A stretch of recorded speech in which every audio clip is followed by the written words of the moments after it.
नमस्कार बच्चों। पेपर के लिए आपको एडवांस में शुभकामनाएं। पेपर के लिए कुछ सलाह है कि आप कोई भी प्रश्न छोड़े ना, हर प्रश्न का उत्तर अवश्य लिखें, आपको जो भी आता है। ऑब्जेक्टिव टाइप प्रश्नों के उत्तर जरूर दें, कॉपी साफ बनाएं, उसमें कटिंग ना करें और हर प्रश्न का उत्तर लिखने के बाद जो है एक लाइन का गैप जरूर दें। उत्तर संख्या अवश्य लिखें। यदि प्रश्न की संख्या 30 है तो 30 हो। यदि किसी प्रश्न में 4 भाग हैं तो उनके चारों के उत्तर प्रश्न 30 का पहले भाग का उत्तर ये, दूसरे का उत्तर ये, तीसरे का उत्तर ये अवश्य करें और पूरा पेपर करें, कोई भी प्रश्न छोड़े ना। इसलिए जो है अभ्यास ज्यादा से ज्यादा रखें। अभी आज हम पढ़ने वाले हैं किसान, जमींदार और राज्य। हमारा 8वां चैप्टर जो है उससे संबंधित ये बात पढ़ने वाले हैं। बड़ा ही काम का है, इसलिए आधे घंटे का ये वीडियो आज अवश्य देख के जाइएगा और अच्छा सा प्रयास कीजिएगा। चलिए, सबसे पहले हम बात कर रहे हैं कि किसान, जमींदार और राज्य की। किसान, जमींदार और राज्य, इसमें कृषि साम्राज्य, कृषि समाज और मुगल साम्राज्य के बारे में पूछा गया है। जो 16वीं से 17वीं शताब्दी, 16वीं और 17वीं शताब्दी का मुगल साम्राज्य में और कृषि का जो समाज था, यानी उस समय की राजस्व व्यवस्था थी, उसके बारे में किसान, जमींदार और राज्य जो है ये चैप्टर का नाम है। सबसे पहले किसान और उत्पादन। तो सबसे पहले बताऊं कि 16वीं 17वीं शताब्दी में जो है लोग गांवों में रहते थे और ग्रामीण लोगों की संख्या उस समय 85% थी।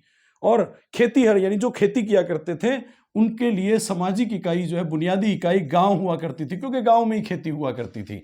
तो सामाजिक इकाई जो है वो खेतीहर की, वो गांव हुआ करती थी। ग्रामीण समाज के स्रोत मुगल काल में 16वीं शताब्दी में गांव में लोग खेती किया करते थे। गांव का जीवन कैसा था, इस बारे में जानकारी के लिए 2 चीजें हैं। एक तो ऐतिहासिक ग्रंथ है और एक दस्तावेज है। दस्तावेज मतलब कोई लेन देन में प्रयुक्त हुआ या कोई अन्य कागज, कोई किसी ने किसी चीज को गिरवी रखा या फिर किसी के पास जो है उसके उधार लिया, तो ऐसी कोई चीज है तो वो कागजात दस्तावेज कहलाते हैं। ऐतिहासिक ग्रंथ है जो उस समय लिखा गया, तो उस समय इंपॉर्टेंट है कि मुगल काल के कृषि समाज की जानकारी और गांवों की जानकारी देने के लिए कौन सा ग्रंथ है, तो आईने अकबरी, जो अबुल फजल ने लिखा था। आईने अकबरी फारसी भाषा में, मुगलों की राजकीय भाषा फारसी में लिखा गया था। इसके अलावा दस्तावेजों की बात करें तो गुजरात, राजस्थान और महाराष्ट्र जो है उनमें जो लेन देन हुआ दस्तावेजों के द्वारा, वो दस्तावेज, और ईस्ट इंडिया कंपनी के साथ उस समय जो अंग्रेजों का लेन देन या हुआ किसी व्यापारी का, तो वो दस्तावेज भी जानकारी देते हैं कि ग्रामीण समाज था। गांव एक छोटे गणराज्य के रूप में था। गणराज्य का मतलब होता है जहां जनता का शासन हो, जनता ही अपना मुखिया तय करती हो। इसका मतलब जनता ही, पंचायत का मुखिया जो है, गांव में मुखिया जो तय करती थी वो जनता तय करती थी इस समय में। और गणराज्य की तरह से थे, यानी नगर, बड़े गणराज्य जो होते थे उस तरह से ये छोटे गांवों को गणराज्य कहा गया है। गणराज्य की तरह से होते थे, जनता मिलजुल के काम करती थी, जनता के सारे काम होते थे, समानता का भाव था, लेकिन समाज में वर्ग थे अलग अलग। तो इस तरह से ये ग्रामीण जो है समाज जो है वो एक छोटा गणराज्य भी था। बहुत इंपॉर्टेंट बात है। अगला प्रश्न है किसान, अगला पॉइंट है किसान और उसकी जमीन। तो किसान को क्या कहते थे, छोटा प्रश्न है, किसान को क्या कहते थे, रैयत या मुजरियान या आसामी भी कहते थे, आसामी भी कहते थे किसान को। और किसान कितने प्रकार के होते थे, ये आपके छोटा प्रश्न आ सकता है। तो किसानों के प्रकार थे, 2 प्रकार थे, एक खुद काश्त थे और एक पाही काश्त थे। खुद काश्त माने खुद की जमीन बोते थे उसी गांव में रह करके, पाही काश्त दूसरे गांव से आकर के ठेके पे जमीन लेते थे, तो इसलिए पाही काश्त होते थे। तो खुद काश्त किसान उन्हीं गांवों में जिनमें जमीन थी, और पाही काश्त दूसरे गांवों पे ठेके में जमीन लेकर के वो पाही काश्त किसान थे। समृद्ध किसान जो थे गुजरात के थे। गुजरात वाले आज भी समृद्ध हैं, अंबानी, अडानी वगैरह। तो इसका मतलब गुजरात वाले समृद्ध हैं और 6 एकड़ उनके पास भूमि हुआ करती थी, सबसे ज्यादा भूमि 6 एकड़। और बंगाल में औसतन जो है वो 5 एकड़ भूमि हुआ करती थी। तो ये इस तरह से किसान को रैयत कहते थे, मुजरियान कहते थे, ये बात बहुत काम की, आसामी कहते थे। इसके बाद सिंचाई की बात करें तो सिंचाई के साधन आपको पता है, उस समय चावल, गेहूं वगैरह ये सब जो है फसलें हुआ करती थी। चावल, गेहूं और ज्वार, ये खाद्यान्न फसलें हुआ करती थी। मानसून पर निर्भर थी, आज भी मानसून पर निर्भर है, आज भी मानसून पर निर्भर है। तो कृत्रिम नहरें वगैरह, नदी नाले वगैरह हुआ करते थे। इंपॉर्टेंट है शाहजहां के समय, छोटा प्रश्न, कौन सी नहर पंजाब में बनी, तो शाहजहां के समय शाह नहर बनी पंजाब में। तकनीक की बात करें तो कृषि की तकनीक क्या थी, तो पशु बल आधारित तकनीक थी। मतलब पशुओं को हल में जोत करके, गाड़ी में जोत करके और फिर खींचा जाता था। तो लकड़ी के हल के हलों का इस्तेमाल किया जाता, पशु बल आधारित तकनीक थी। तो ये तकनीक जो है, और इसके अलावा बीज बोने के लिए जो है यंत्र होते थे, छोटे औजार होते थे जिसपे फाल लगा होता था। तो इस तरह से जो है ये तकनीक जो है पशु बल आधारित तकनीक थी। फसलों की बात करें तो बहुत इंपॉर्टेंट है ये प्रश्न परीक्षा के लिए आपके। खरीफ की फसल जो पतझड़ में बोई जाती थी और रबी की फसल जो बसंत में बोई जाती, बसंत में होती थी। तो खरीफ और रबी की फसलें, वर्ष में कम से कम 2 फसलें जो है ली जाती थी। कम से कम 2 फसलें, जहां सिंचाई नहीं होती थी, जहां सिंचाई के साधन नहीं थे, कम से कम 2 फसलें ली जाती। जहां सिंचाई होती थी वहां 3 फसलें ली जाती थी एक वर्ष में।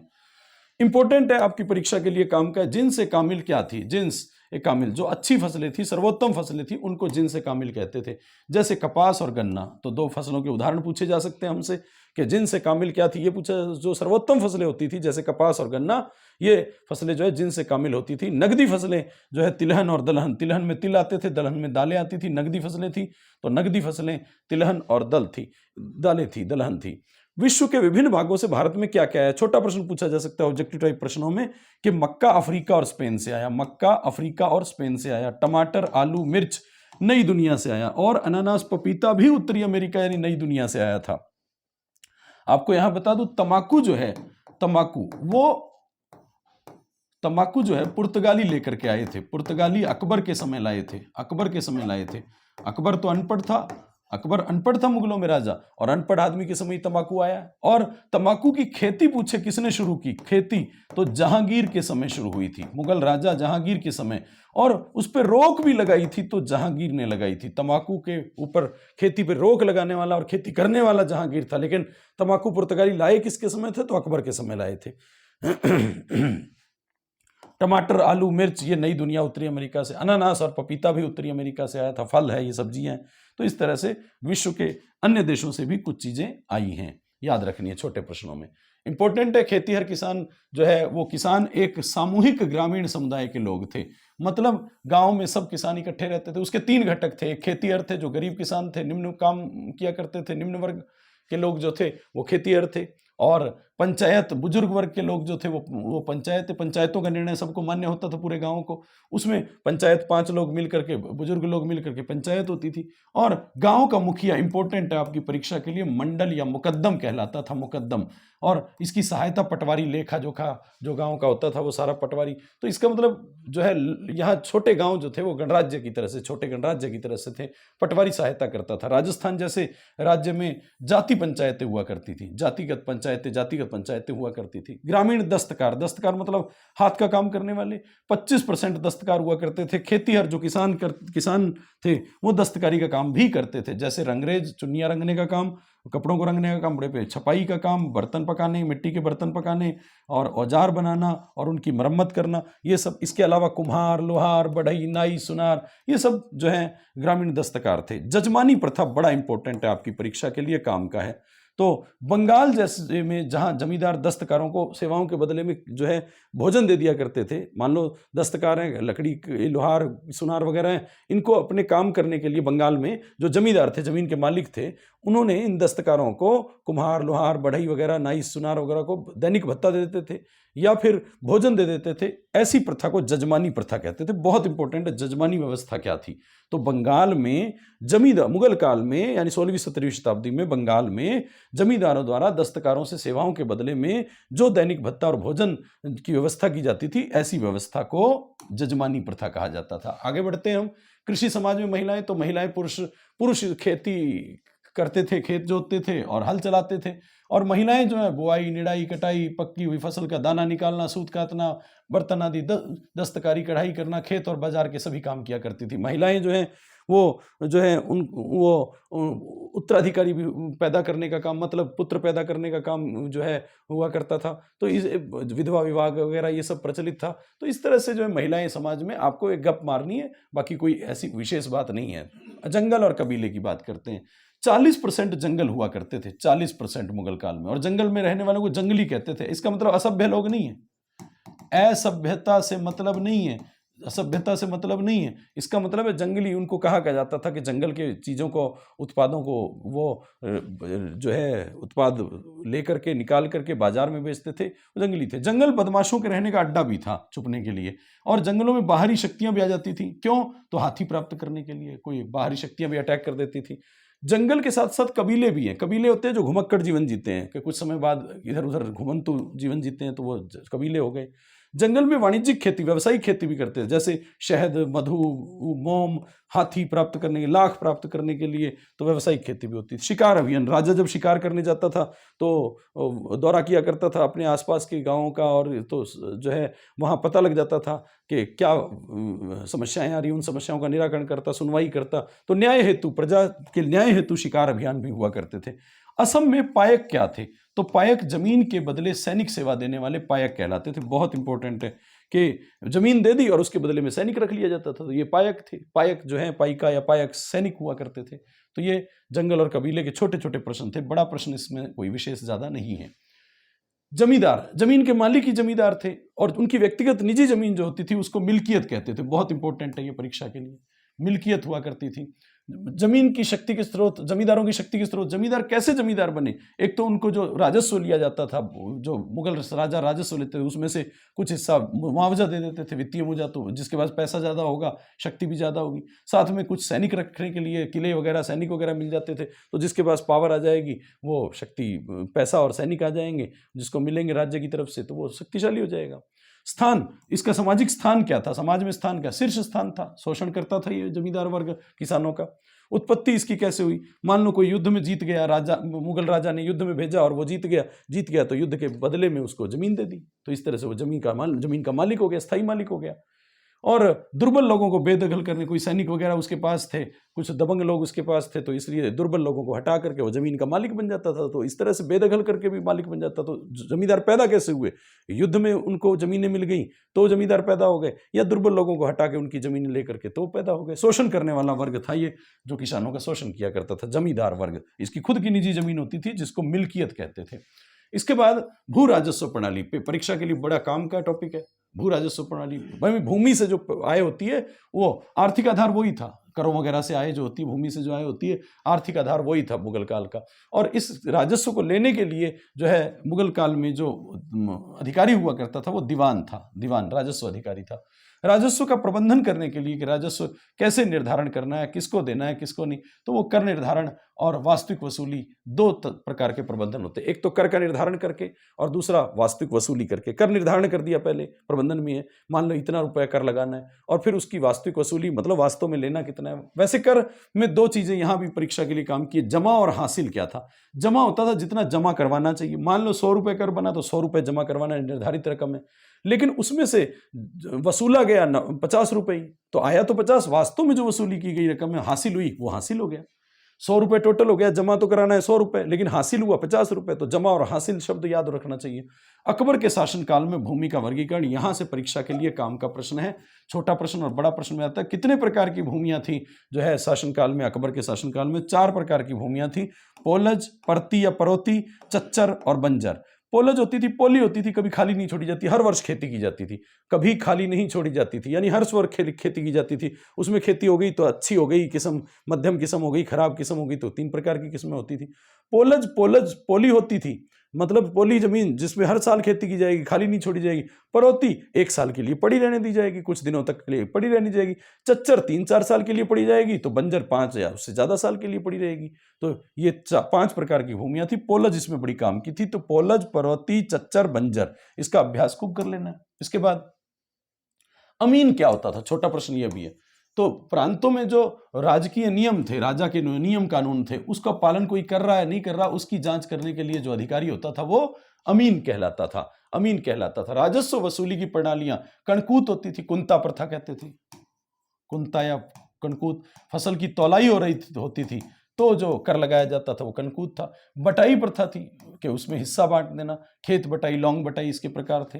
मनसबदारी व्यवस्था, मनसबदारी एक जो है अधिकारी हुआ करता था, उच्च अधिकारी मुगल काल का हुआ करता था, एक पद था मनसबदारी, और ये पद जो है मुगल प्रशासन में शीर्ष पर था। ये पद जो सैनिक नौकरशाही का, सैनिकों का जो है मुखिया हुआ करता था प्रशासन में, जिस पर राज्य के सैनिक और नागरिक मामलों की जिम्मेदारी हुआ करती थी, वो मनसबदार होता था। जैसे अकबर का मनसबदार मिर्जा राजा मान सिंह था, तो मनसबदारी दे देने का मतलब है कि वो सैनिक का शीर्ष होता था, नौकरशाही का शीर्ष होता था। नौकरशाही से मतलब है उसका सारा प्रशासन, उसमें वहाँ का वो शीर्ष हुआ करता था और प्रशासनिक व्यवस्था संभालता था। सारा सैनिक और नागरिक जितने भी मामले होते थे उसको मनसबदारी देखता था। मनसबदारों को नगद वेतन दिया जाता था, कहीं कहीं राजस्व का आवंटन भी किया जाता, भूमि भी दे दी जाती थी। कई बार वेतन दे दिया नगद, और कई बार नगद वेतन के साथ साथ भूमि भी दे दी जाती थी। और समय समय पर इनका स्थानांतरण भी हो सकता था, एक जगह से दूसरी जगह ट्रांसफर भी हो सकता था, और मनसबदारी छीनी भी जा सकती थी। तो मनसबदारी एक सैनिक व्यवस्था का जो है शीर्ष पद था। आईने अकबरी परीक्षा के लिए काम का बड़ा प्रश्न भी पूछा जा सकता है। आईने अकबरी किसने लिखी? तो अबुल फजल ने लिखी। कौन से साल लिखी? तो अकबर के शासनकाल के 42वें वर्ष 1598 में लिखी गई। 5 संशोधन के बाद ये पूरी हुई। 1598 5 संशोधन हुए, इसमें 5 बार संशोधन वापस लिखा गया। इसमें दरबार, प्रशासन, सेना संगठन, राजस्व, भूगोल, साहित्य, धार्मिक रीति रिवाज सब आता है। अकबर के समय विभिन्न प्रांतों की जानकारी जो मिलती है वो आईने अकबरी में मिलती है। आईने अकबरी के कितने भाग हैं? तो 5 भाग हैं। शुरू के 3 भाग में मुगलों का प्रशासन है, और चौथे 5वें भाग में धार्मिक, साहित्यिक, सांस्कृतिक और रीति रिवाज, और अंत में अकबर द्वारा लिखे गए शुभ वचनों का संग्रह है। अकबर द्वारा लिखे गए शुभ वचनों का संग्रह जो है वो आईने अकबरी में है। इस तरह से जो है आईने अकबरी मुगल काल को जानने का प्रमुख स्रोत है। अब बोर्ड द्वारा निर्धारित जो कुछ प्रश्न हैं वो आप देख लें कि कैसे कैसे जो हमें इसको करना है। अकबर के शासनकाल में भू राजस्व सुधारों के लिए कौन उत्तरदायी था? तो पहला प्रश्न है कि अकबर के शासनकाल में भू राजस्वों के लिए राजस्व भी नीति पढ़ी। तो गुजरात का एक था टोडरमल, अकबर का राजस्व अधिकारी पटवारी था टोडरमल, जिसने आईने दहशाला मतलब 10 सालों के लगान के लिए आईने दहशाला बंदोबस्त, टोडरमल बंदोबस्त कहते हैं, भू राजस्व की एक प्रणाली दी कि 10 सालों का लगान कैसे जो है लिया जाए। तो वो प्रणाली जो है अकबर के राजस्व अधिकारी टोडरमल ने दी। अर्घट्ट क्या है? तो अर्घट्ट जो है वो एक पानी निकालने का संयंत्र है जिसको रहट भी कहते हैं। अर्घट्ट को रहट भी कहते हैं, तो रहट कह दीजिए, अर्घट्ट कह दीजिए। अकबरनामा किसने लिखा? आईने अकबरी और अकबरनामा आपको पता है अकबर का दरबारी इतिहासकार अबुल फजल ने लिखा था। बाबरनामा बाबर ने लिखा, तुजुके बाबरी आत्मकथा बाबरनामा लिखा। तो मुगल काल में जिन मनसबदारों को जागीर के स्थान पर नगद वेतन दिया जाता था, अभी हमने बात की कि जागीर या तो मनसबदारों को वेतन दिया जाता था नगद, और या फिर राजस्व दिया, जिनको वेतन दिया जाता था वो नगदी कहलाते थे। तो नाम से स्पष्ट है। जमींदारों को दी गई व्यक्तिगत जमीन, निजी जमीन, अभी मिल्कियत हमने पढ़ा था। मिल्कियत, जमींदार जमीन का मालिक था और उसको मिल्कियत मिला करती थी, उसका जमीन का हक था उस पर, और वो जमीन का हक 2 तरह से मिलता था, या तो युद्ध में विजय हो गया तो, या फिर किसी का बेदखल कर दिया तो। मुगल काल के समय रैयत क्या था या मुजारियान क्या था? असामी भी कहते थे, तो किसानों को कहते थे। 8वां प्रश्न है कि आईने अकबरी का लेखक कौन है? तो आपको पता है आईने अकबरी के 5 भाग हैं और अबुल फजल उसका लेखक है। मुगल काल में पंचायत का मुखिया क्या है? मुकद्दम या मंडल कहलाता था पंचायत का मुखिया। अफ्रीका और स्पेन से कौन सी फसल आई? तो मक्का आई थी। बाकी उत्तरी अमेरिका से आई, जो भी आई, तंबाकू पुर्तगाल से आया। किस मुगल शासक ने तंबाकू के प्रयोग पर प्रतिबंध लगाया? आपको पता है तंबाकू आया अकबर के समय, अनपढ़ के समय, उसके खेती करवाई जहांगीर ने, और उसको बंद भी करवाया, प्रतिबंध भी लगाया तो जहांगीर ने लगाया। वह भूमि जिसे कभी खाली नहीं छोड़ा जाता, तो पोलज भूमि होती है, पोलज भूमि पोली होती है, कभी खाली नहीं छोड़ा जाता। और आपको पता है 3-4 साल तक चच्चर, परौती 1 साल तक, कुछ दिनों तक पड़ी रह जाती है, और उत्तम नाम की कोई जमीन नहीं होती, वो चच्चर के बाद बंजर होती थी। उसके बाद और बात करें तो आईने अकबरी में कितने भाग है? तो 5 भाग है। शुरू के 3 भाग में मुगल प्रशासन की व्यवस्था के बारे में लिखा है, और चौथे और 5वें भाग में रीति रिवाज वगैरह, और अंत में अकबर के शुभ वचन है। ऐसा हमने अभी पढ़ा था। मनसबदार कौन थे? तो मुगलों के जो नौकरशाही में सर्वोच्च अधिकारी जो थे वो मनसबदार थे। पंजाब में शाह नहर की मरम्मत किसके शासनकाल में हुई? तो शाहजहां के शासनकाल में हुई। निम्न में से कौन सी नगदी फसल है? तो नगदी फसल आपको पता है कि जो जिनसे कामिल है वही नगदी फसलें, तिलहन, दलहन और कपास वगैरह, कपास गन्ना जो नगद जाकर के बिक जाए बाजार में, वो नगदी फसलें। मुगलों द्वारा ली जाने वाली भेंट क्या कहलाती थी? तो पेशकश कहलाती थी। पेश किया जाता था, पेश किया जाता था वो पेशकश कहलाती थी। मुद्रा के फेरबदल को करने वाला, जो मुद्रा का चेंज करता था, वो सर्राफ कहलाता था, सर्राफ कहलाता था, साफ साफ मुद्रा चेंज कर देता था। वह जमीन क्या होती थी जो 4-5 साल तक खाली पड़ी रहती थी, तो चच्चर होती थी, और 5 साल से ऊपर हो, 5 से 10 साल से ऊपर हो, तो वो जो बंजर होती थी। मुगल काल के राजकीय कानूनों को पालन करवाने वाला, अभी हमने पढ़ा कि अमीन कहलाता था, जो राजकीय नियमों को पालन करवाएगा। तो इस तरह से सारी मनसबदारी व्यवस्था के बारे में आप जो है वीडियो में देख करके लिख लीजिएगा। इंपॉर्टेंट है पाही कास्त और खुद कास्त, जो खुद के जमीन में खुद के गांव में खेती थी जिनकी, वो खुद कास्त थे। जो दूसरे गांवों में से आकर के ठेके पे लेते थे, वो हो गई। अकबर के शासनकाल में भूमि का वर्गीकरण 4 प्रकार की, वही पोलज, परती, चच्चर, बंजर, ये सब होती थी। और फसलें, कौन कौन सी फसलें उपमहाद्वीप से आई, तो आपको बता दिया। जजमानी प्रथा इंपॉर्टेंट है। जजमानी प्रथा बंगाल में जो है जमींदार जो दस्तकारों को, जो लोहार सुनार वगैरह, उनको उनकी सेवा के बदले भोजन और दैनिक भत्ता दिया करते थे, इसको जजमानी प्रथा। आईने अकबरी की विषय वस्तु क्या है, तो अभी हमने बताया कि 3 भाग तो मुगल प्रशासन के, और बाकी 4-5 भाग जो है सामाजिक कारणों से जंगलवासियों के जीवन में, तो जंगलों में कैसे कैसे जीवन था, हाथी के लिए लाख वगैरह सब ये। महिलाओं की स्थिति, कैसे महिलाओं की स्थिति है, वो भी इस वीडियो में आ गया। बटाई लगाई किसानों के, जमींदारों को, कोई अन्य विशेष बात नहीं है। तो इस तरह से दस्तकारों की स्थिति वगैरह जो हमने पढ़ा वो बहुत इंपॉर्टेंट है, और परीक्षा के लिए आपके सारे प्रश्न जो है बोर्ड द्वारा दिए गए, वो भी इसमें जो है वो आ जाएंगे। तो इस तरह से मुगल काल के बारे में आप अच्छे से जो है इसको पढ़ दीजिएगा, और वीडियो को डबल स्पीड से भी देखिएगा दोबारा, और आज की डेट में 2 बार देख लीजिएगा, आपको कुछ ना कुछ पेपर में आता होगा।